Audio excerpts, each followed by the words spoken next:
I'd like to take a lot of the comparison to the overall budget, so you're able to kind of see how public works plays into that. The top part is just comparing the revenue and expenses from what's proposed in 2025 to what was in 24. I'll save the majority of that speech for the next page. Down below, you can see the operating expenses have very little change, 0.1% between 24 and 25 in comparison to the overall budget. To the right of that is the levy that is obviously associated with the operating. There is a decrease of 0.5% this year that's being presented in public works. I think that's a first with any budget that have been associated where it has been some type of positive increase in levy. We'll certainly go over why it is. Below that to the left is the bonding. Why you hear from us a month ago in this division meeting is because we have roughly 80 to 85% of all the capital projects, as you guys see, that are part of the Motion County. And we thought about taking the ARPA funding off, but we just wanted to show as a comparison that in prior years, these were the items that ARPA was associated with, and in 24, there was some of the county paving projects. This year in 2025, not only do we have a decrease in levy, but it's a decrease in levy without using ARPA funds. Jumping down to the full-time equivalents, we don't have any increases specifically within public works. However, there is a half full-time equivalent for a GIS specialist. I will certainly turn it over to Shelley or Claire to give more of the specifics of that position. But what I can tell you is this is a position that will remain in IT. The reporting of the hierarchy will be IT based. That they're going to deal a lot with applications and software, things of that nature. But we'll have a designation to DPW helping a lot with the highway called and part of primarily using the GIS system that Land Information uses. One of the biggest benefits that we're going to see from this is both internally with our associates in the office as well as externally for the public to be able to use an interface like this. We actually recently just had a staff meeting to kind of discuss if there's any frustration, things that could be more efficient or better. And the number one topic was when people call, they don't have a database that they know what signals are related to ours, what roads they can contact, culverts, all these different things. And this position will help get that all narrowed down to a database that when somebody calls, they can easily get the answer on the phone. Shelley, if you want to add anything more specific to what that position can do. Sure, I can answer any questions or if there are some. I got a variety of key points that I can make if you would like to listen to those. I can make those now, or if there's questions. Please go ahead. A GIS specialist within DPW would have data management and analysis, so it would help us make informed decisions, kind of like Chris had mentioned. It would improve our planning and development, so it would facilitate our planning needs and be better planning for not only our highway improvements, but our park improvements, our golf improvements, etc.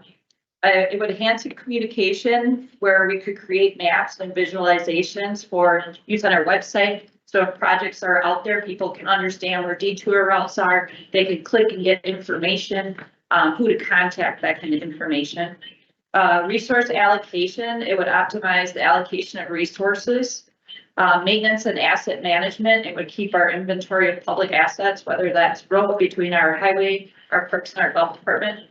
DPW emergency response and planning and our disaster management for DPW. It would keep track of our environmental impact assessments. So properties that we see that might have environmental impacts or areas of concern, we would document those, and those would be held in a database. Public engagement and transparency. So by developing these accessible maps that can be available to the public, kind of like Chris had mentioned, it's a database that not only we could have for answering phone calls, but this could be out on the public facing if we decide to do that. It would help with interdepartment collaboration. We have more information out there within the different departments to utilize. And then we would foresee a cost savings over time. That strategic use of GIS can lead to cost savings through more efficient project planning. So those are kind of key highlights that we're hoping. We can talk about some specifics, but ultimately, if this position is approved, we would go through a variety of tasks for that first year and every other year to get that information into that type of database. So thank you.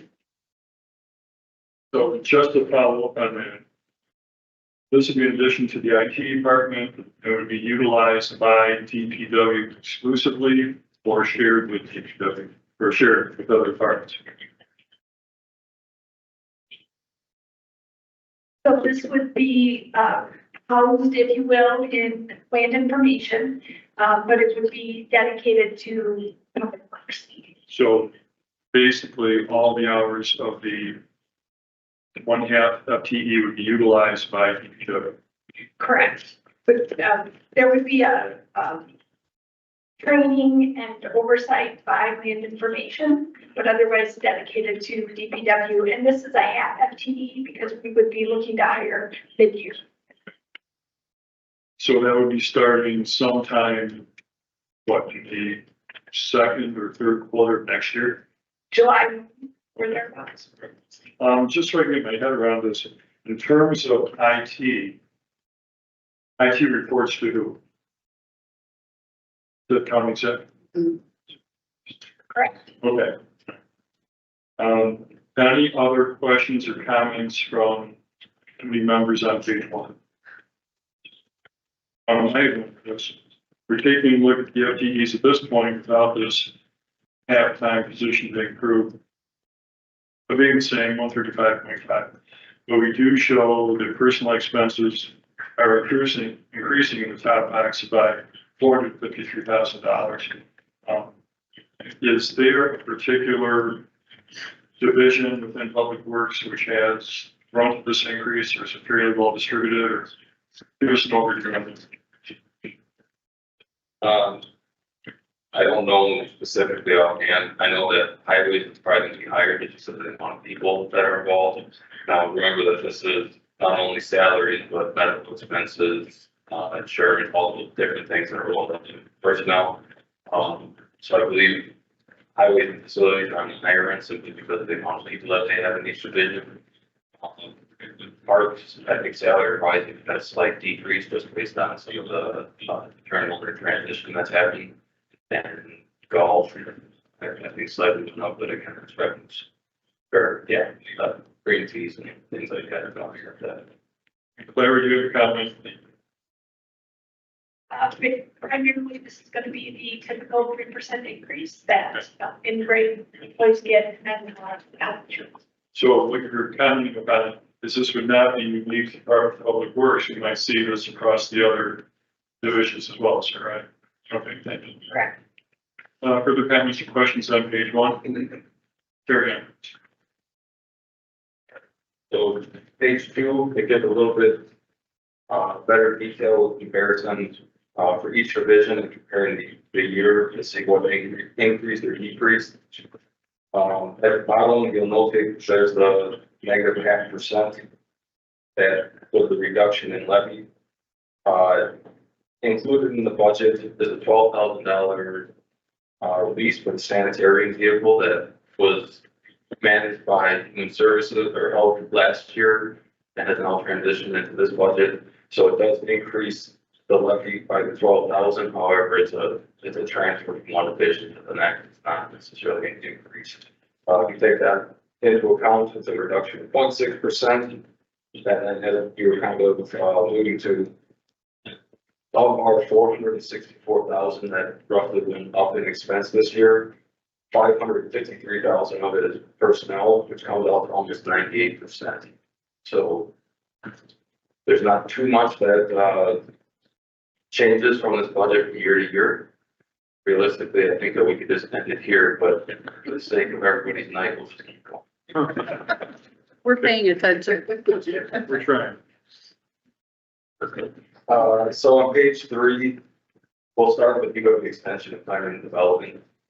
These were both approved in the PDAC. We kind of just give this as a consideration. The public works, because they do kind of work hand in hand. Public planning is part of public works, but it already was approved. There was one recommendation that I'm not able to give there. But starting with UW extension on page 3. Increase into salaries. This is for the temporary position that helps maintain the garden, arboretum, and the walking paths out there. In previous budgets, we have approved some of the studies and different things that UW extension is handling out there. One of two arboretum studies in the state. Obviously, some of those do come with a little extra cost. Some of this was split up between facilities in prior years, but that person would help with both the paths in the garden as well as some facility work. That may still happen here, however, for ease of accounting and tracking purposes, it's easy enough to just have this UW extension budget. This year, I don't think that they were able to hire somebody until a little later on in the year, so I don't even think they're expending the full 6,000. But for 2025, we budgeted 10 because that if they get somebody for the full year, that's where they would more than give. Jumping down to the contracted services. The big expense here is other professional services. This is their 136 agreement.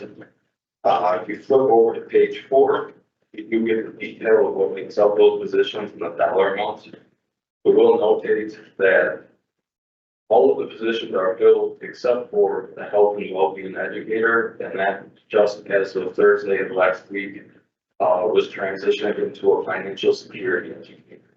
So we made the adjustment on this sheet to show that 24 what the position was, and 25 was the position going forward. We will notate that if these positions aren't filled, the dollars aren't spent. I think over the past couple of years, we haven't had a full team of it yet, so we haven't expended the full dollars. I think it's budgeted aside for them. If you know what's built, you'll notice that 228, 170 is a total for 25. On the page 3, there's a difference of $600, and that's for them to do an end of year report that they're required to do. They use a third party. Going down into the supplies, there's an increase of $550 overall, mainly in mileage and travel, and then a reduction in public liability, and it gives you a total increase of around $11,000 for the extension. There's no question about that. There is the programs that are associated with UW extension. Those are on page 5.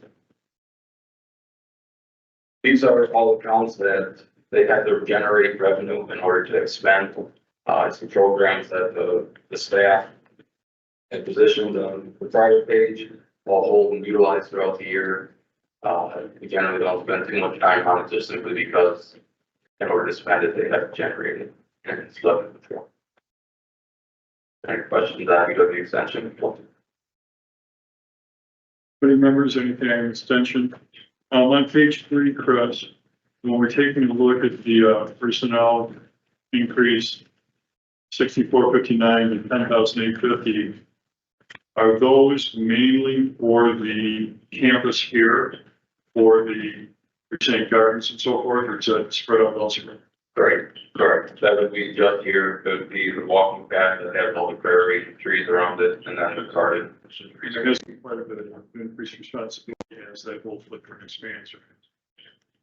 The other thing is, my impression of UW extension is we have a fair amount of support from the state on some of these positions, some of the funding and so forth. So when we look at this document, we have an idea of what the county's exposure is, what the state's paying. We have the conditions. So you don't need to do that. I don't have an answer to that. I'll be. I would like to have that breakdown before we go to budget or finance, what's it, next Tuesday? But any other committee members on extension? In the past, what we've done, and we can continue it out with the committee first, to go on department by department, extension usually being first, and ask for approval, and then just carry forward in that manner. So it's a good idea. Further comments, questions on extension? Supervisor Decker. Motion to approve. Second. Second. Further discussion? All those in favor say aye. Aye. Any opposed, same sign. Passes, thank you. We'll flip over to page 6. This is for planning and development. Budget that you see here, there was one recommendation from the PDAC committee, and that was the increase, that was the review, the its fees, and as they haven't been reviewed or adjusted in roughly 5 years, see how they compare to other counties around us, and then with the request that land use fees increases by $10,000, reduces the levy by $10,000, with the thought behind it to offset the personnel increases that we've seen over the last 5 years. So with that said, I'll start right at the top. Personnel increases, this is based on the annual raises that Claire notated, the typical 3% that employees see. The contracted services, we have this broken out to try and make it a little easier to understand. I know that it's still kind of shows a little complicated. The increase of contracted services as for what they are, planning and development operations, only changed by a reduction of $950. Below that, and included in it is the inspection services, and you'll see that that increased from 290 to 75,000. This is all related specifically to the agreements that were approved last year for Salem Lakes for the permitting and building inspections. The 215 that you'll see there is also offset by the revenue of 40, 55, and 120. It's a little harder to show because it hits 3 different revenue accounts for different specific reasons.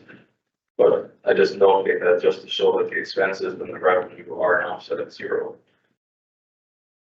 The supplies, again, are very neutral. The reduction actually of $1,800. And then the fixed, you'll see a slight increase. Again, that has to do with the vehicle lease that was transferred from health to public works. Otherwise, there was a decrease in the public liability insurance. As for the revenues, when you're comparing the book, you may see some of these revenues for development review with permits where they are showing extremely higher than what you're seeing here. The reason is we're trying to gauge a brand new service and see where these dollars are hitting for the year. Right now, we took the information that we had available to us from the graded budget. Next year, obviously, you'll likely see a decrease in some of these. It's money in, money out. All the money that comes in through revenue gets redistributed through the expense. So there's no net change. It's just what's shown for dollars in regards to the budget. So, Supervisor Belsky. thank you. For the Summers and Salem revenue, could you be specific as to why you see such a large increase? Yeah, so you'll notice that the difference between that and the permit land use is 95,000. That's the contract for the permitting system for Salem Lakes. The amount that is actually utilized as part of the agreement for what we take in from Salem goes into this land use fees, and then if there is any remainder of the contract, whether it's short or over, that would go into the Salem summer revenue. So it's pretty much split between the two, so we can see a full year's worth of where that money's actually lined up. And is that contract annual, and is it doesn't come before this committee? Yeah, it did go before the committee earlier in this year. Did it? I don't know what specific month it was. I think it was one of the summer months in Over, like, before the board, yeah. June, July. June, yeah, June, July is. July? Okay, I'll go back It and, is good until the end of 2025, and then there's the option to renew one year after that. so we'll do an assessment prior to looking at that again to make sure we're on target. Right. And you'll actually get, it's Summers and Salem because we do both permitting for each of those. You'll, in the very near future, see the Summers one come back, that one's ending at the end of this year. Okay, thank you. Further questions from committee members on this part of the budget? Just to, go ahead. I just want to follow up, After Supervisor Belsky, we used to contract with the Village of Salem Lakes, and then they stopped and started doing it themselves, and they decided to come back to us. That's why signed contracts with that. So, Okay, thank you. Line item two talks about the, increase for permits, land use fees going from 120 to 160. Doing some quick math, that's what, about 40% increase, something like that. Do we have a breakdown of how those are going to be assessed, Andy? When you say that, in what specifically? you trying to, For the permitting fees and so forth, I mean, do we have a breakdown if we were to be asked by the public or by finance committee? What the fee structure is? Do we have the proposed fee structure available to us? We do, yes. Okay, Right. do we have it here this evening? If you don't, it's not really mandatory, it's just one of these things that I want to make sure all the T's are crossed and the I's are dotted. Please have it available again Tuesday when we meet with finance. Any questions come up, we can give the details about those proposed increases. Sure. I do want to clarify, it almost makes it sound like you're talking about the fees going up, when really this increase is only because of the contract that was signed with Salem. So the fees haven't been adjusted in any fashion to go up yet. It will be reviewed as part of Supervisor Gerson's recommendation of to approve this PDAC. But that actually would also hit, it would hit this line, but it's not why that revenue went up by 40,000. So it's peculiar or particular to the Salem Lakes Right. situation over Yeah, there. So this is not across the county in general where a person comes in for a permit or whatever, we're increasing. That was the request of Supervisor Gerson and PDAC was to review those type of fees. That hasn't been done yet at the moment. The request was for an overall increase of the 10,000, and that would reduce the levy by the 10,000. But in regards to the 40,000 you're talking about, that is specifically the Salem contract. Okay, good. Thank you for clarification. That makes it a bit easier to understand. I think. Supervisor? Thank you. Just out of curiosity, I have a capital question. It's not an operating budget question. I'm looking in the book on page 152. I noticed that in 2024, the adopted budget in Fund 411 was zero. And then the projected budget at the end of year is 2.3 million. Just curious, what went into that? What is that? What page was that again? Page 152 in our book. Planning and development capital. I'm assuming, yeah, that's an expense. And the proposed adopted budget Yeah, was zero, and then all of a sudden at the end of the year, it's 2.3 million. What is that? so that is the carryover that happens in April. It's not a part of, it's zero in 2024 because there was $0 specifically associated with that year. But then when the carryover happens in April, that is the South Lake Branch project of what we have already kind of approved. One, I think that's Okay. carried over a couple of years. And that's why it's such a high amount that you're seeing as a part of the budget. It is the budget, but it's the modified version of it because. of the Okay, carryover. normally, when I read it before, in the budget, it'll say carryover. And I noticed on the next page here, it says, the South Pike River Restoration. I figured it was something like that, but it only mentions for 2025, 50,000, and carryover, it says zero. Yeah, so at this point, we don't do the carryover until the year ends and it's part of the closeout process. Right. So what you're gonna see in the 25 column is only what's proposed for this year, which you can flip to the next page of the packet, page 7. That's the $50,000 for one of the paid vehicles. We kind of talked about it a little bit in that CIP meeting. They have 3 vehicles, all closer over to 20 years old. One just recently completely broke down beyond repair. So in 25, we have 50,000 associated to replace that vehicle. And then actually the 26 is for when that lease ends. The human services lease that we kind of acquired, we're going to rather purchase than lease again. So in the 26 budget, you will likely see the very same thing. It'll be, in that second column, the 50,000, but then the modified version is gonna show 2.3 million again, that we're gonna likely do that. So this is an accounting thing then. Yeah. All right, thank you. Further questions on this aspect of the budget?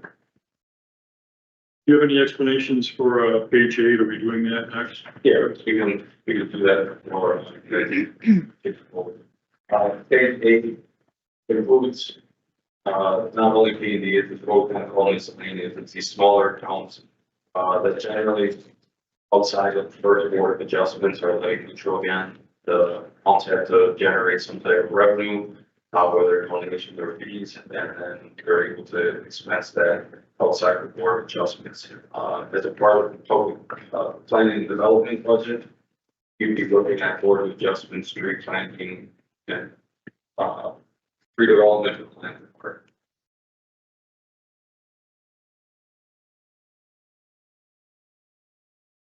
Questions on page 8?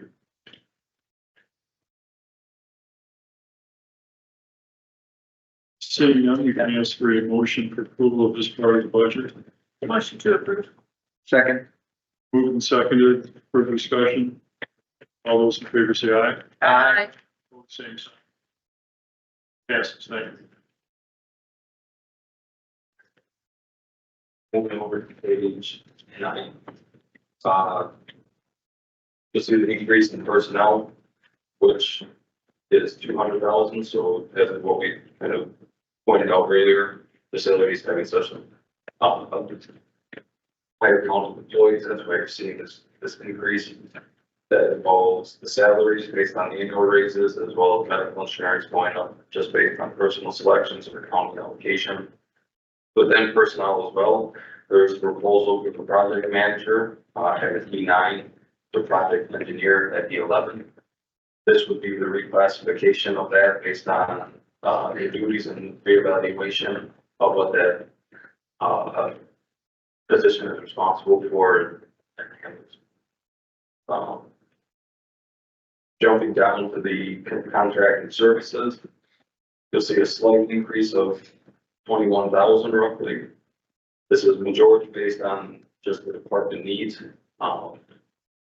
And same with a lot of the supplies, a small increase of 7,500 and then fixed increase of 8,000. A lot of what you see here, as we notated with the public works, there's a reduction in levy facilities is one of the ones that didn't have much adjustment change to it, just simply based on what we've seen historically with things, needing repair, replacement, or maintenance. We didn't want to really adjust this budget too much. So that's why you see the grades here with, slight increases, but not a general large increase outside of personnel. Jumping down to the revenue. You see the parking structure and traffic fines have been reduced, just slightly based on what we've seen historically. And then the safety building, we typically have around a 3% increase. That is computed of all the operational dollars that are associated with the PSB, as well as some capital that brings it to the 3% increase. Question on this overview, page 9. I'm surprised to see that the parking structure revenues decreased a little bit, not a huge amount, but it's down $5,000. Are we close to capacity and occupancy for that downtown parking structure, or is it not utilized, or what's the story with that, man? Yeah, I would say capacity is close to about 50% utilization of the rented spots.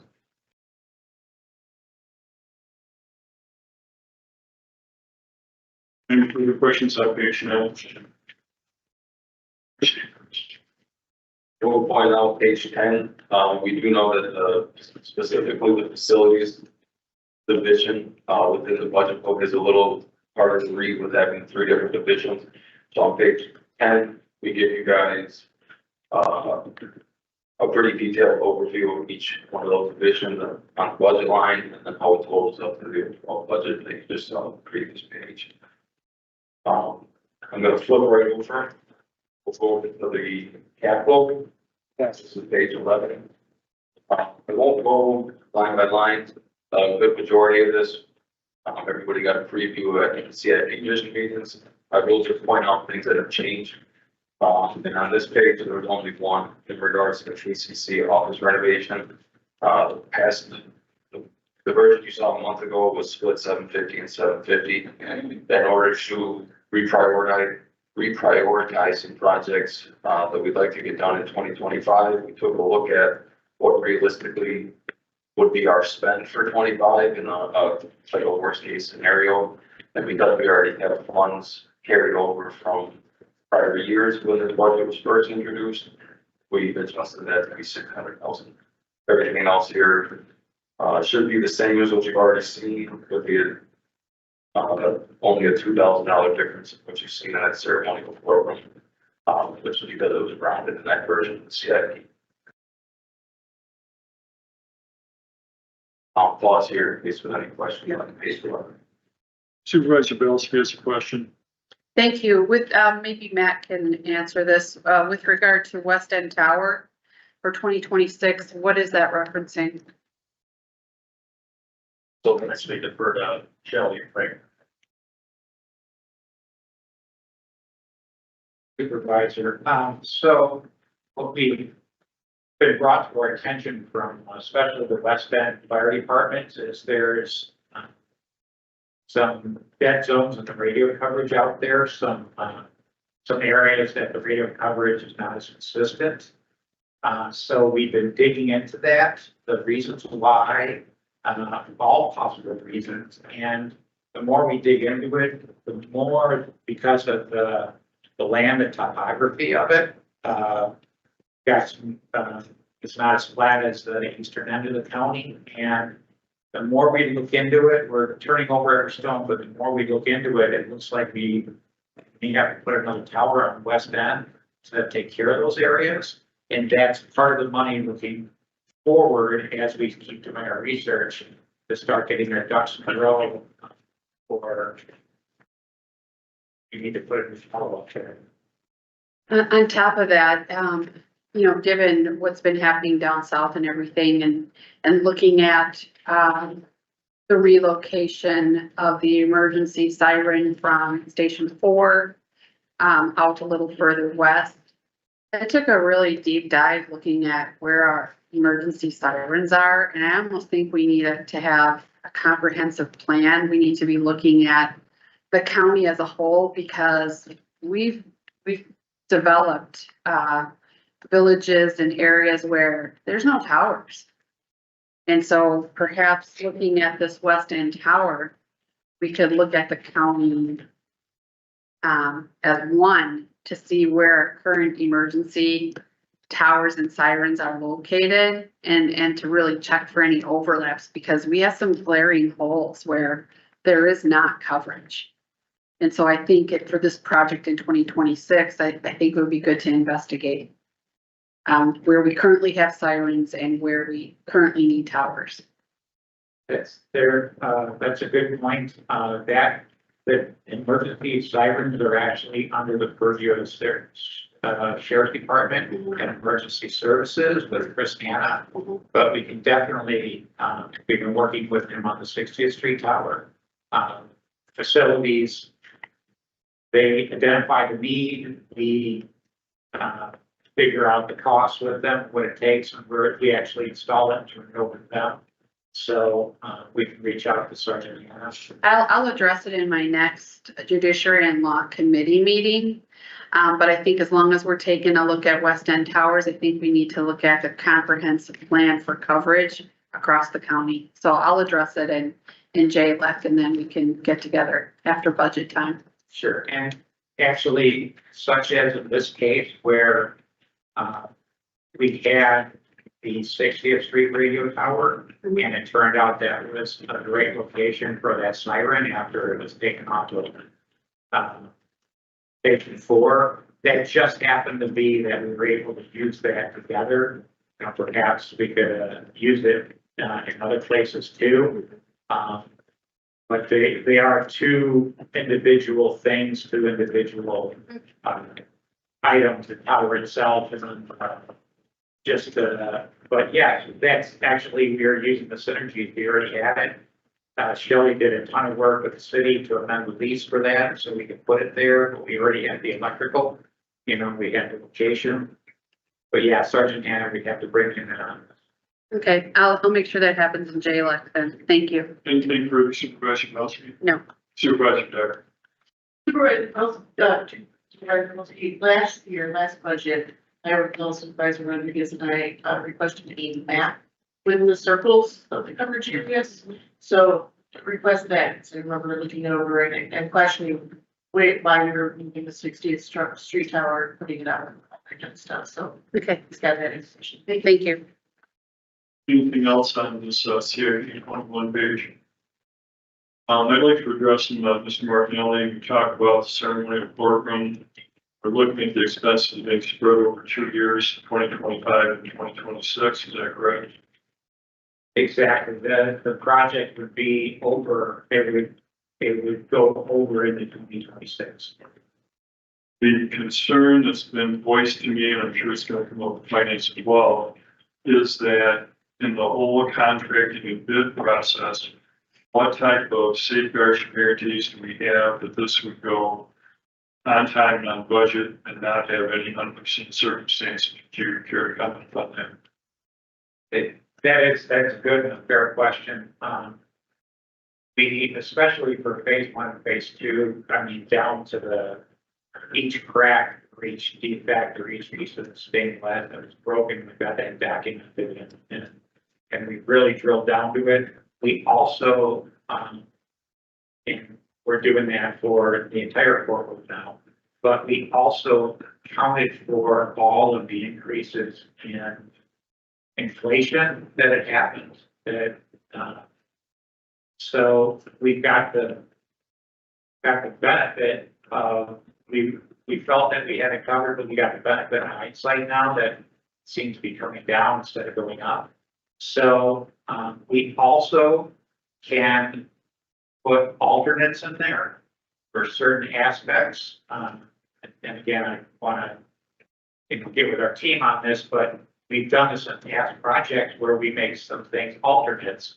Perhaps, and we'd like to get it all done, you get a better cost and overall, but for example, the offices, to make some of that, or we're having all of that as alternates, so that if the prices come in higher, we can at least get the courtroom itself from floor to ceiling, HVAC, update all of their audio visual according to the circuit court standards and get that done, you know, in case it does come over, and then be making the back rooms alternates. If it does come over, we can save that for a future budget. No, Slick. In the project itself, we did budget some contingency for those unforeseen conditions. I mean, this is a large project to not have possibly anything unforeseen come up, whether there's a damage behind a wall, something of that nature. So we do have some contingency built in just for those unforeseen conditions that we just don't know until we get in there. So can't promise that there wouldn't be any of those. Well, We're hoping they're minimized. that is some of the concerns, because it's a rather high profile profession, to make sure we have our ducks in a row on this. In terms of just the mechanics, assuming that this would pass budgetary scrutiny for upcoming budget, when would bid documents be prepared, when would they be released? We're scheduling to release bid documents in January, get the bids back in February, hopefully sign the contracts in March. And it's a little aggressive, but we hope that we can start construction in April. Thank you. Any further supervisors have questions or comments on the immediate subject we're talking about, or anything on CIP 21? Just as far as capital improvements go, we take a look at the 5-year outlay projects plan. Do we have any methodology for our parking lot evaluations in terms of,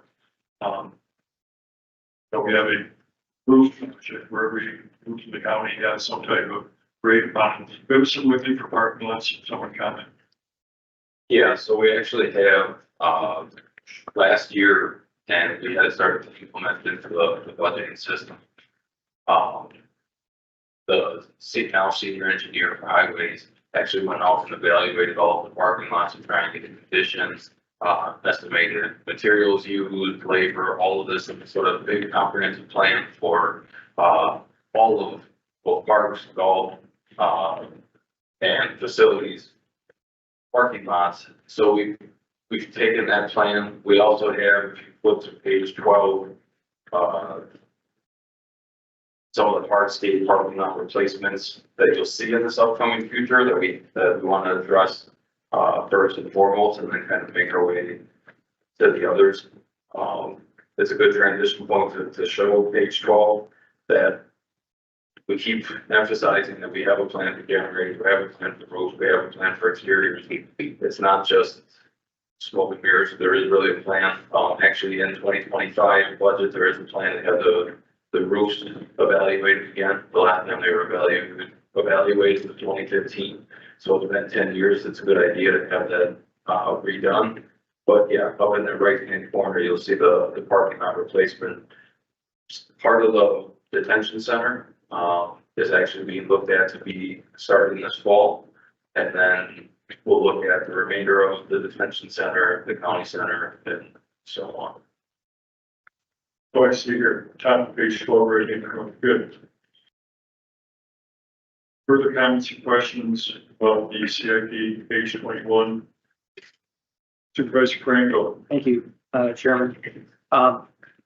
So I think it's good to see that the ceremony courtroom is the 2.3 or 2.2 million is being spread over a 2-year period, right? Or 2.2 in 1 year and 2.2 in the other. Yeah. It's, Okay. yeah, roughly 4 points. I forget 4.4. Right. That's what I figured. And it's good to hear. I see you're doing that. And one of the concerns, some of the supervisors that it was not going to be on the levy. That's good to see too. So it's just being paid for through revenue. Yeah, I mean, not all of it, obviously, but there is a good majority that's been donations and grants. Right. Those efforts will continue once, just because the project is now, on the bridge of beginning, it doesn't mean that fundraising is done. Right. I just have one question in this budget. The proposed amount was a little over 2 million, and then the projected at the end of the year is considerably more. What's going in there? Can you explain that? Well, page are on. I'm on page 132. Sorry, I'm looking at mine. I'm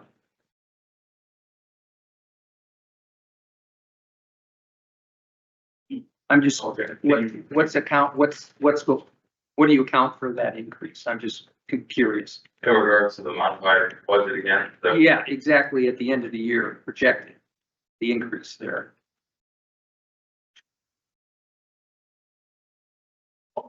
I believe how that's shown here is with the projected being 8.3, that would be if all the projects that we currently have budgeted from both 24 and all the years prior were to be expended. I don't think that that's likely to be the case. There's going to be some carryover, so it wouldn't be the full amount of the 8.3 spent for 2024 for capital development. Okay. I'm looking at 7.4. Is that what you're? Oh, specifically within the building improvements? Yeah. So, Yeah, so I mean, it's the same, I was looking at the total, sorry. It's the same thing. It's in regards to what's been carried over from previous years. So 5.5 roughly amongst all the other projects that are either have begun or haven't begun that will start soon. And then again, the projected, it likely will not be that high. There's going to be some carryover of some projects that didn't finish. so the real amount is the 4.4 million, give or take, right? It's spread over 2 years. Also, in 2.2. regards to the final column, Right. I proposed, yeah, if you go to, well, actually, this is where it might get a little. In the weeds. Yeah, well, with so many different divisions here between Civic Center, public safety, human services, Granite Human Services, doesn't have any that they would show on here. But the rest of them would be divvied up here. So the majority, you'll see, the county specifically on this CIP 21, under 5.4, and all the projects that are associated with it there. If you flip over to page 13, here's where you'll see the safety building and human services. 20. So actually, this is just the civic center. So this would just be CIP 21. And that amount just goes to the court, correct? 2.0. No, that's the 2.3. 2, Yeah, 3. the 7.5. No. Okay.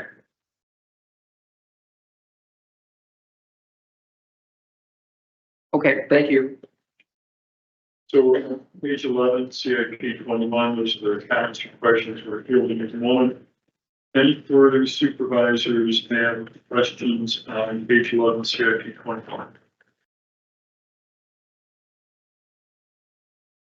Right, on page 12, you have specific comments for us on page 12, Chris. No, only what we already kind of touched on with what I was gonna say. It's just kind of, to show you guys, not really a discussion topic, although we could obviously discuss it if wanted, but to show you guys that there is a plan. That granted, it is subject to change, but there is a plan. That we're gonna try and follow it and show what years things were replaced and, when you may see it. Now, this is most helpful. We see on page 12 is exactly what we're looking for. Just to give us kind of a global view of, parking lot replacement, roof replacement, exterior rehabilitations. There is an evaluation phase of doing it in a timely manner, so I think it's most appropriate, and thank you for that. Yeah, I really like this as well. Yeah, it's Going forward, this is very helpful. thumbs up at page 12. Matt and I combination, because here's much more detailed spreadsheet than I take them and try and make them more simple. Want to walk us through page 13 here? Yeah. So again, with the capital, I'm only gonna notate what's changed here. And that would be one of the first ones here is an elevator hydraulic cylinder replacement. Shortly after the CIP meeting was all put together, they do annual testing of all the elevators, and one of the ones actually failed. It is an older component. They had a couple, or consultant come out, take a look at it. Here's what we call to replace it. So obviously lucky enough for us, we're able to try and put this into the budget and not try and push off other projects or try and come up with these funds on the fly. This is one of several at PSB. Obviously now with this happening, we will take consideration into future elevators and try and plan out and see if there is other need to put more funds in case things like this do happen with some of those older elevators. But at least for now, this is just the one that's being shut down for the past month. I see it on page 12. Going forward. The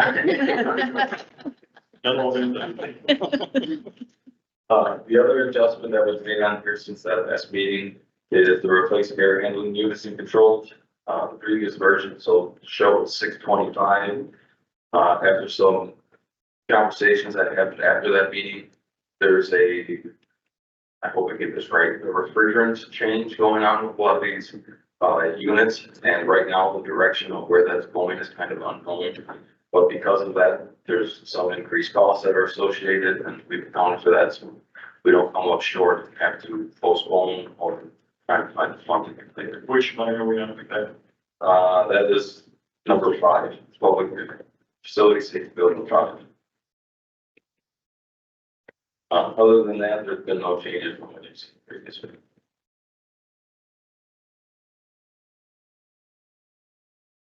Okay.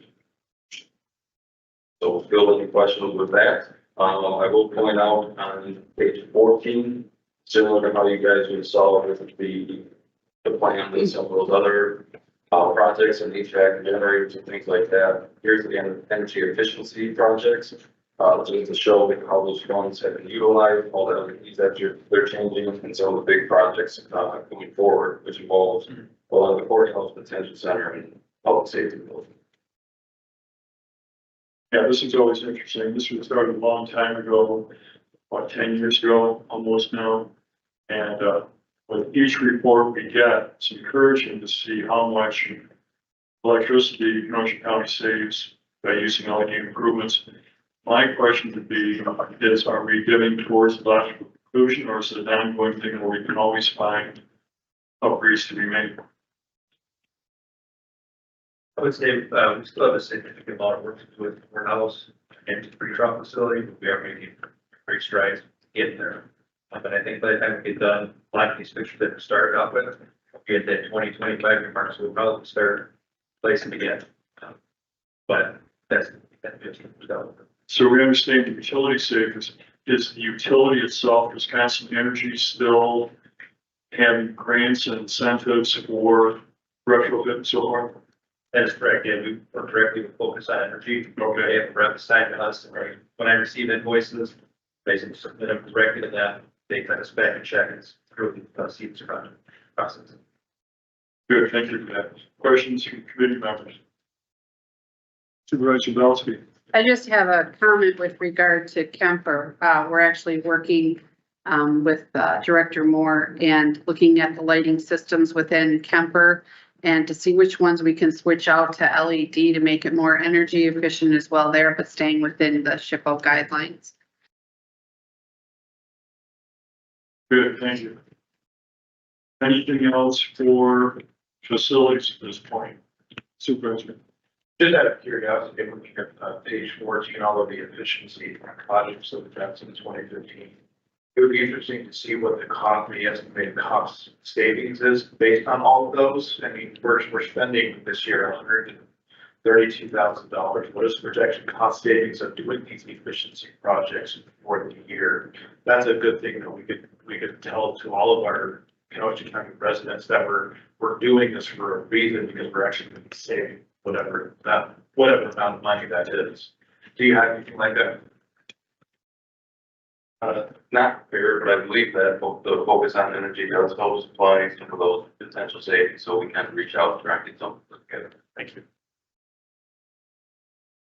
Any other supervisory comments? All right, thank page, would you go ahead? I'm just gonna move to something. Go ahead. Entertain movement to approve. Move to approve. Second. Move second, discussion on this particular facet of Health Works. All those in favor say aye. Aye. Opposed, same sign. Passes, thank you. That brings us to page 15 for the division of golf, DPW Golden Child.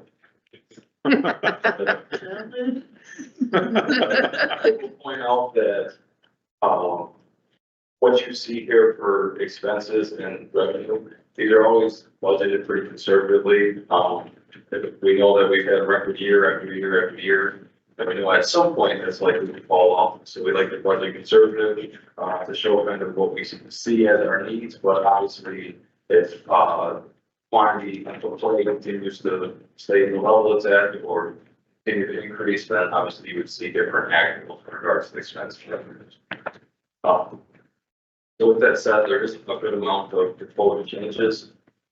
Here, you'll see the head golf pro going from an E5 to an E7, the assistant ground supervisor, E5 to E6, clubhouse manager, for pets, E4 to E6, a ground teams lead at pets from E4 to an E9, team lead mechanic, E4 to an E9, assistant golf pro / clubhouse manager for pets, E3 to an E9, and an assistant golf pro manager at Clarkdale, transitioning to a different title of specifically clubhouse manager, E3 to E6. This is obviously a more than usual amount of changes that we would typically see. This is heavily involved with the FLSA changes that are required federally by the state. The minimum for the salary is 58,626 or something along those lines. I know Claire can definitely speak a lot more specifics to this. But we have to do an analysis of a lot of these exempted positions now because where they fell under or around that. that required minimum to see how, what would be beneficial to both the county and the employee, and these are both changes that we have. I'll just stop here in case anybody has any specific questions that are heard then today. Yes, if you could have a clarity, give us some FLSA info just to elaborate upon that as we go, when we see this in other areas of our budget. Sure, so what Chris is referencing are the Fair Labor Standards Act exempt rules. So they're partially duties, and then there's also a minimum salary requirement, which is changing as of January 1. So an employee that meets those responsibilities, duties for exempt status also has to be paid a minimum salary of $58,656. So we had to review our pay grades and make sure that we were within those guidelines. Most of the positions that are affected by that are Parks Evolved positions. So this is a combination of ensuring that we're meeting that minimum salary requirement. So if they are within that minimum salary requirement, we can keep them exempt. That's what we're doing. If it makes sense to make them not exempt, which means they would be eligible for overtime, we've done that. So equivalent pay grade, just exempt or not exempt. So this is the federal government helping South by giving you some guidelines, et cetera. Yes. Now, in this case, it's probably warranted, I would assume, because Gulf gives a happy outcome, generates income, compensate our employees fairly justly. It's a mandatory thing, of course, we want to do that. So when we take a look at the 5 items here on personnel, 1, 2, 3, actually 4, are these all FLSA related, or some of these just internal we do anyway? So some of them are just FLSA and some are just some restructure that they're called. So which are these 4? It's a big combination of the two, like she said, because they're having such a high quality of play. And since Jim has only taken over a year ago. Correct. Yeah, over a year ago, he's obviously had enough time to analyze the department a little better. And so this both plays into the federal requirements and his vision for where he wants to be. No, thank you for your answer. Questions from committee members, comments? Supervisor? I'm not too worried about the budget for calls since you guys are doing so great, but question about the revenue, about 4.2 million you're estimating. With the record year showing that the demand is going up, does that mean the expense or the cost of the run call is going to go up because of that? Just seeing if there's a way to maximize it. Just curious if that was assessed at all. Yeah, so what you see here at the 4.3 is just to balance out the expense. Where you'll see a little bit difference is more at the bottom here where we're showing the actual revenues in the 2024 forecast. You can see it was budgeted at exactly 4 million, or we're forecasting around 5 million. So roughly $1 million worth of profit. There is consideration, I believe last year or the year before, we did change the rates to help adjust significantly with, you'll see this $300,000 difference. That's to don't take Gulf paying for its capital. There's a big Gulf improvement plan on the next page that goes into redoing a lot of Dragon Dale courts, equipment in the storage building, and it was approved. Even the budget before that had this plan going in place where Gulf was paying back at least that 300,000. They've been paying it back full because they've been doing so well. Yeah. So the revenues that you're seeing there, yeah, we just take into account and analyze and study it because we know that we have such large paybacks doing that. This year too, we started golf a lot earlier because of the seasonal changes coming to the county, and so we saw a spike in revenue because play started a lot earlier. So that contributes to it as well versus the pricing going up. Very well. Further questions or comments from committee members? Supervisor Gray. Thank you. I run a seasonal business also, I'm not sure who would answer this question, but in seasonal, and then we're talking about the challenges with the federal guidelines. Hey, what happens in the off season? Right, or is everybody still full-time? Pretty much wrong, isn't it? And then what kind of duties are they handling in the off season? So I'll let Jim take it right after me, but that was one of the things that we analyzed was at what point can hours be reduced? That they worked full-time before and they're expected 40 hours, at what point could they be reduced since they're gonna be receiving the overtime in the summer hours? But a lot of what they do is in the winter is maintaining the simulators. They now have 2 simulators out in Brightdale. So they, in order to run those as often as they do, they need enough staff to be able to transition between days and workflow. So it is consideration of how long they'll stay operational, whether it's a day off or other things like that. I'll certainly let Jim talk more about that. Thanks, Chris.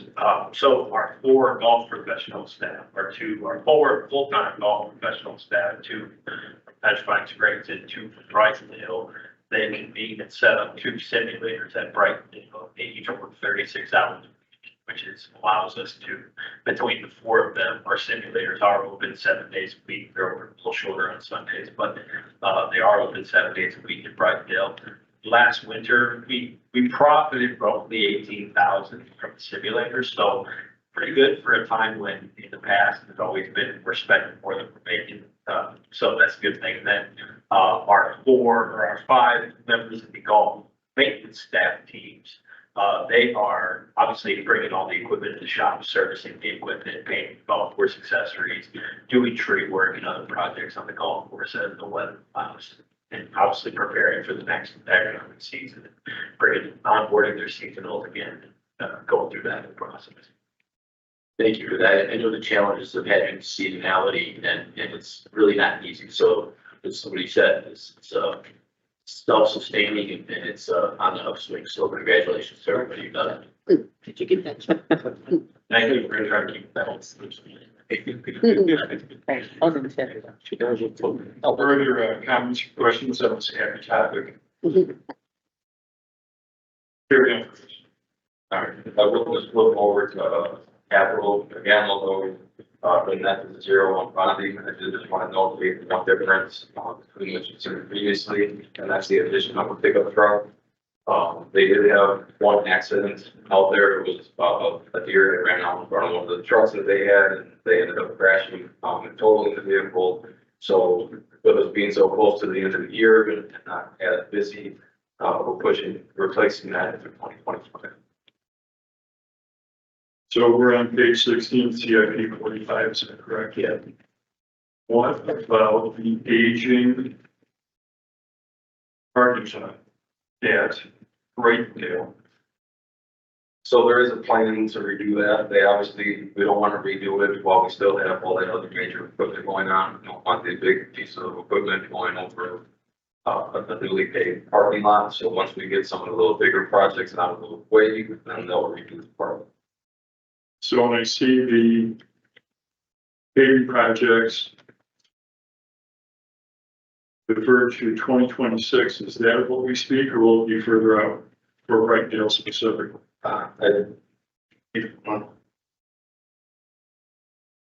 going to depend on the timing of the renovations or the Blue Spruce course. 2026 could be possibly Petrifying Springs, get a maintenance shop done there. Okay. And then maybe at Brightdale will be post renovation of the Blue Spruce course. Very well, thank you. Further comments or questions on this page 16, CIP 45?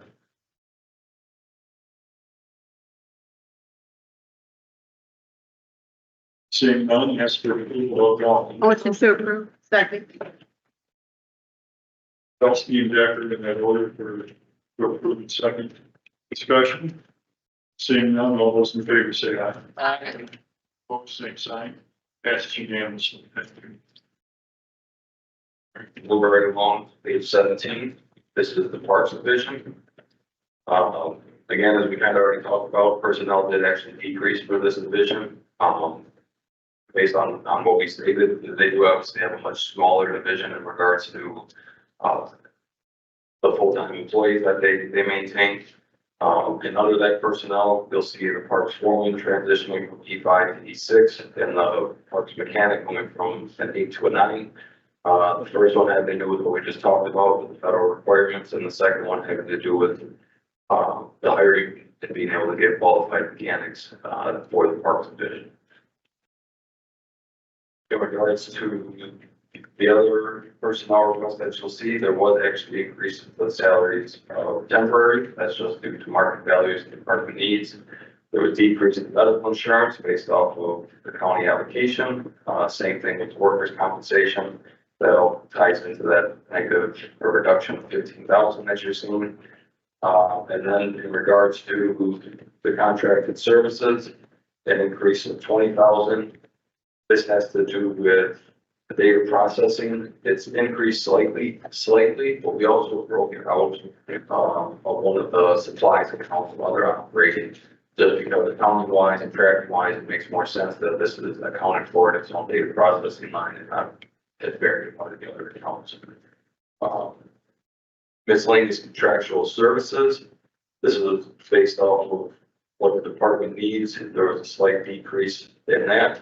And then, in order to give you guys such a good 2025 budget, we got a little creative with some of the funds in 2024 because of some of the turnover that we had in the year, some of the expenses weren't utilized early on in the year, rather than just spending and spend at the end of the year. White was working with his team to get done what they need to get done, but then the leftover funds were able to carry over 24 into 25 and finish some of those other projects that might have been on the horizon and not have to use 2025 levy for it or just simply return to the funds to the general ledger. So that was an effort to reduce levy for them. Okay. That touches with machinery, equipment, and building maintenance supplies, and then the fixed.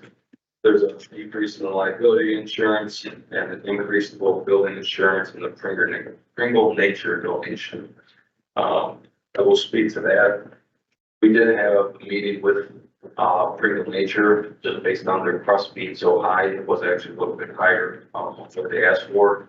But we dug into some of the reasons on why they were requesting such a large increase. Part of it has to do with the federal requirement that we had to adjust our state changes for, and others just have to do on where they've been seeing themselves in the years. They have increased their program fees to help offset some of the revenue. And that's why we didn't give their full request, because we're not going to make it on just what they've seen, but what we hope to see. And that's why you see the increase, and we both 20,000 for that. And I will pause there for operations before we go to capital. Questions? Questions on page 17 from the committee members? Question? Yeah. Rosabelski. For parks revenue, and this is something that I'd like to look at in the first quarter. In looking at what we're spending on Petrifying Springs, it really appears that the bulk of our budget is Petrifying Springs. And while I love the beer garden venue, it is a for-profit business. And I'd like to understand exactly how much staffing effort and how much resources we're putting in to helping this for-profit business be successful. I know they pay $6,000 a year for a footprint. I know that we have we've improved parking lots. We've put up fencing. We've improved the roof a couple times. We've improved the perimeter. We are taking staff and we're scheduling a lot of events, whether it's movie nights, it's vendors, food vendors being there outside of the beer garden footprint. It seems to me that we're spending a lot of county resources to help a for-profit business. Perhaps we look at this contract next year to say, do they need to expand their footprint and pay more for a permit? The food vendors that are always at the park, they're not being charged the $100 that our parks permit says that we should be charging revenue for. Also, it just seems that we're just putting in a lot of time and effort for a for-profit business, and we're foregoing a lot of our permitting fees for this venue. So I'd like us to take a deeper look at what we're doing, because we have to be fair to all our parks. If we're gonna do this for one, we need to do it for all, and I know Director Moore only has so much staff. But again, looking at revenue on this page, what would revenue have been if we charged all those food vendors the $100 permits? If we charged some of the other market venues there, if we, I just want us to look at the revenues closer in the first quarter so that we understand, are we charging the appropriate amount in return for the resources that are expended for event creation and cleanup? So that's my comment. You're saying specific to Petrifying Springs, is that correct? Yeah, because I think Old Settlers, we do very little. We do Bristol Woods, so we've got the Bristol events that take place there for the music. Boundless Adventures is out there. And Old Settlers, I think we do music there. Other than that, we really don't have a lot of other areas by the lake, Silver Lake. We've got some things, but it seems that Petrifying Springs, for our parks, it's good to have events, but we are specifically focused on creating event venues to help bolster up the beer garden. And that, you know, I love the beer garden. But I want to understand too that everybody understand they are a for-profit business, whereas the other parks, we're doing it as an event venue on behalf of the county. So we need to look at their footprint, understand, do we need to expand that footprint, charge more for the permitting fees for them? I know that we get 15% of their net profit. What does that equalize to how much resources we're spending on setting up and cleanup? So these are the things I'd like to take a deeper look at. You'd like to have some type of accounting or at least plan going forward for what would be the first quarter of next year to have a report delivered to us. Is that your? Yes, please. Very well recorded. Thank you. Anything else on this particular page you're speaking about?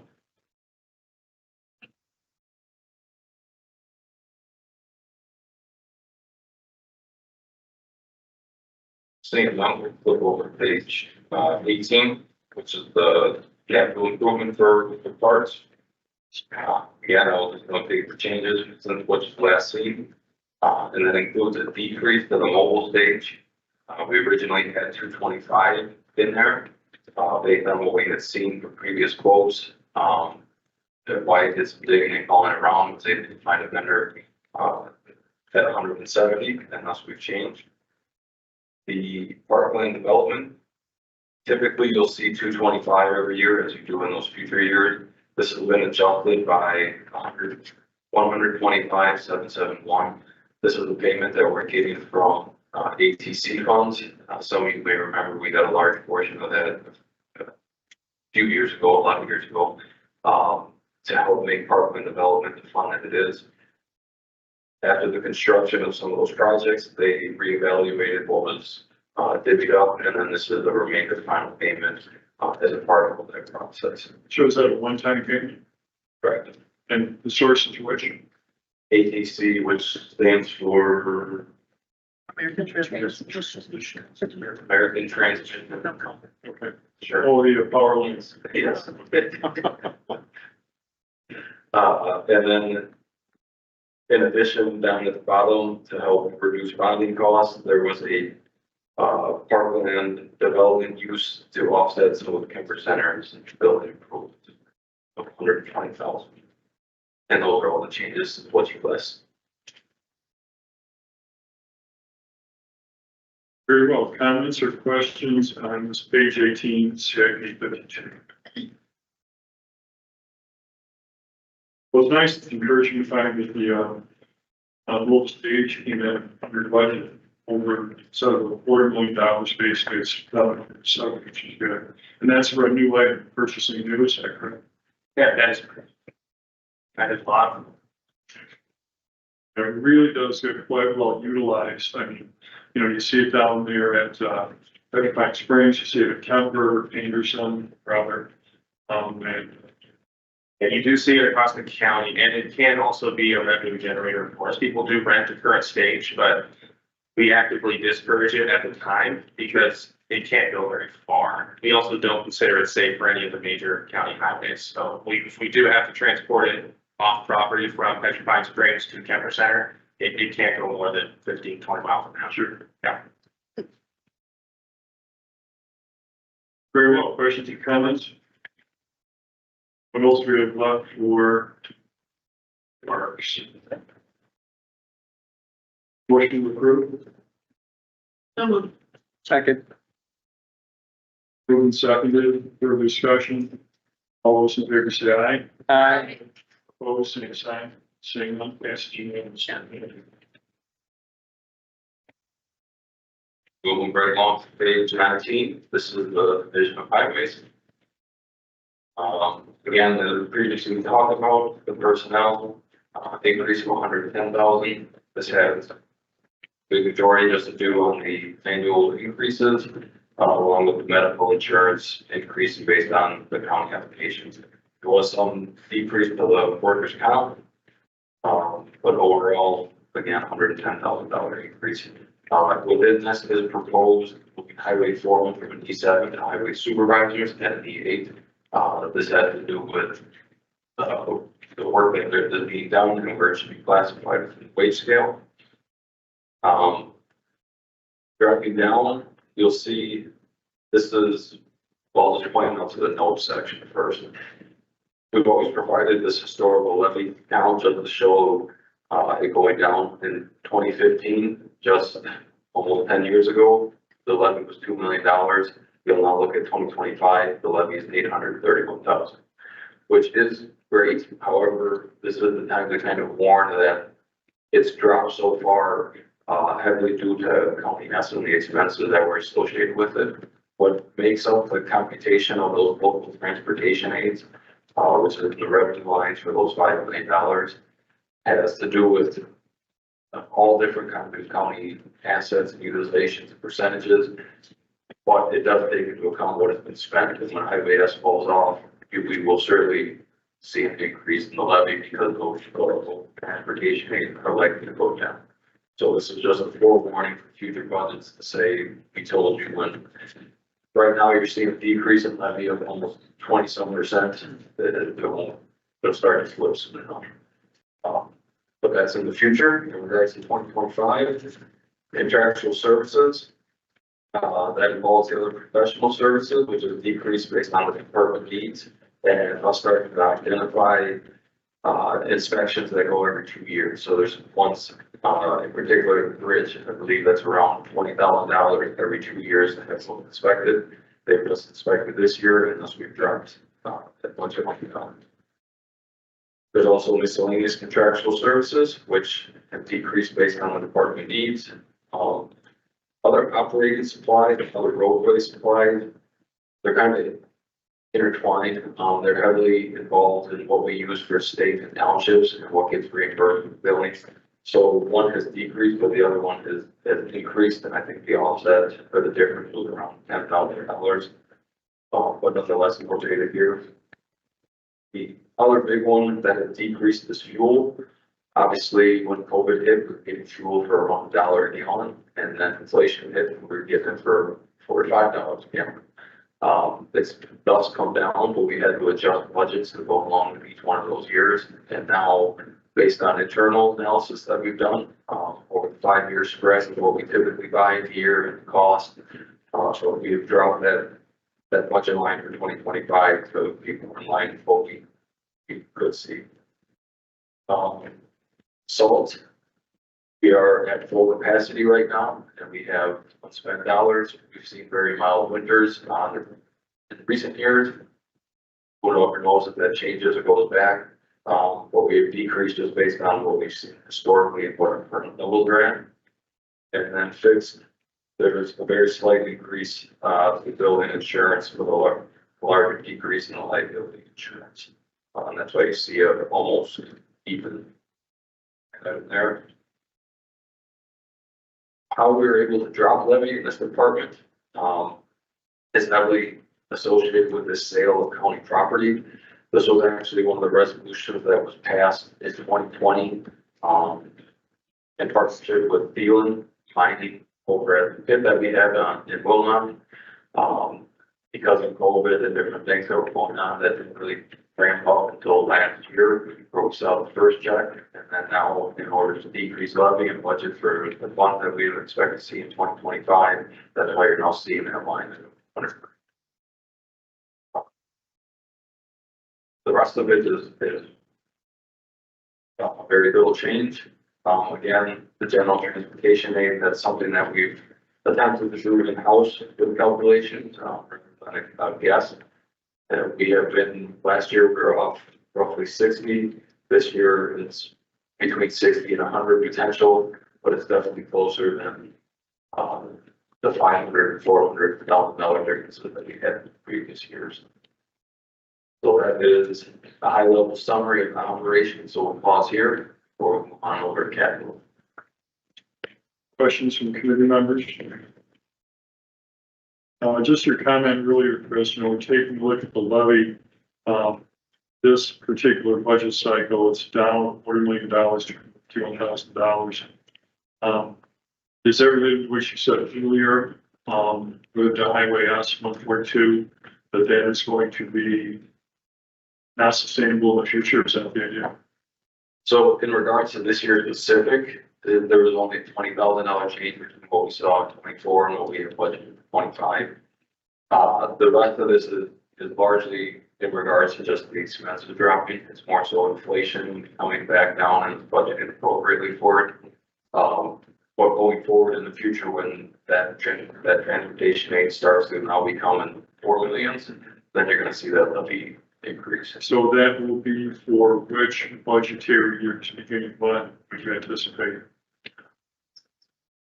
6-year average.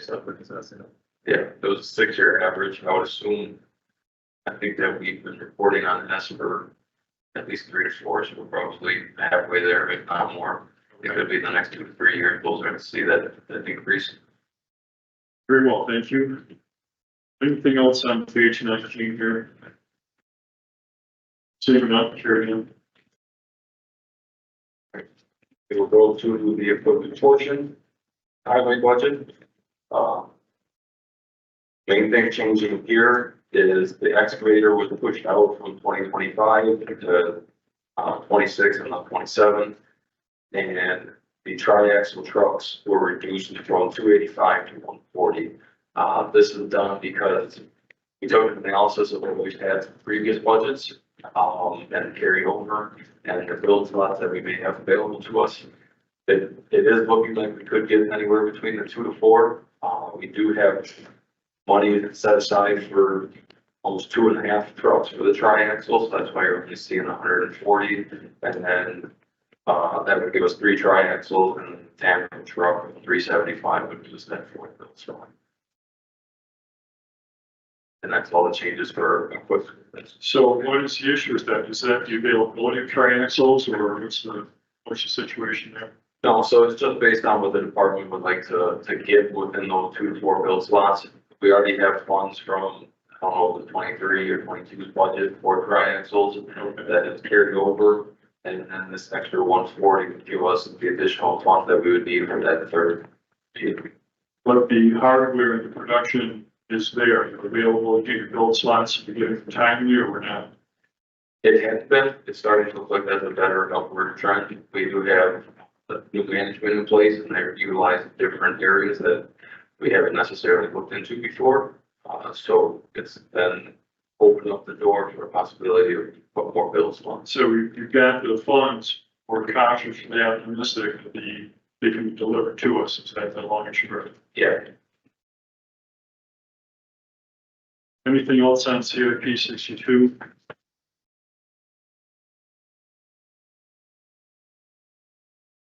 So with page 21, we put this in the last couple of packets that we did, but just to give a perspective on where our fleet is. We have a lot of pieces of equipment Roughly 450 assets, with 170 of those being like the larger vehicles. Now granted, the DOT guidelines for when things appreciate or goes appreciated are not realistic. We can't afford to do it every 6 years or 10 years. They provide. However, this is just to give a view for everybody to see. If we were to try and meet those guidelines, it would be $19 million that it would cost the county in 2025, and then the various replacement plans for all the next 10 years. It comes out to an average of roughly 3 million. So then when we kind of flip back and you see on page 20, going below 1 million, it would really set the count back. So we'd like to try and stay somewhere between 1 and 1.8 in order to try and keep our fleet more newer, thus less repairs, less maintenance, and things going forward. So I'm also at the bottom there just because I never even knew what a lot of this equipment was before I worked here. It helps guideline what this is that you guys are voting on, and then how it's used. So we'll flip over to page 2022. 22. And this is the highway projects, paving projects. The only thing that has really changed is the transportation infrastructure improvements line, and that's simply because that number becomes all really like a plug against the budget out of time. It never hurts where we can add more dollars to there's potential for more roads. And other than that, you're not seeing any differences on what you've seen in the CIP. And at page 23, there's a little all the things with the proposed page projects are 25, but take into account that it's subject to change based on the need. So on page 22, which is CIP 74, what's the purpose of the highlighted blue area? What's that supposed to color is to? So that is something that was implemented last year where any of the new items that were never on any of the years in the future and have now become present on the budget and are now on the next year's budget, just to identify things that are brand new for the budget. Yeah. Very well. Questions or comments by committee members on page 22, CIP 74?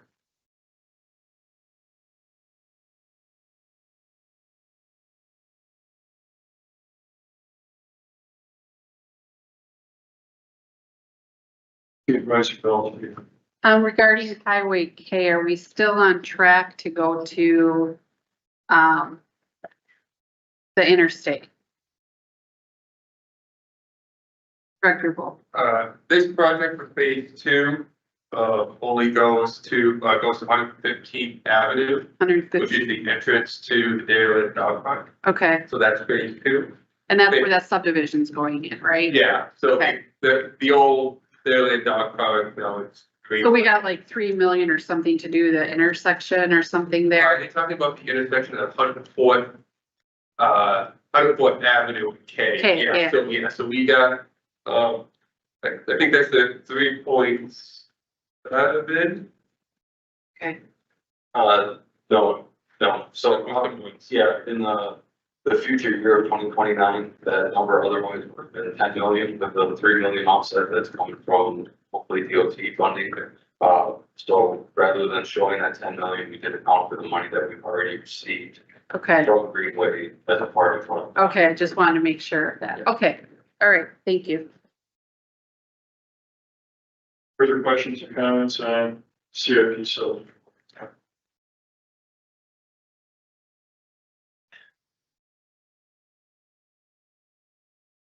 Approved.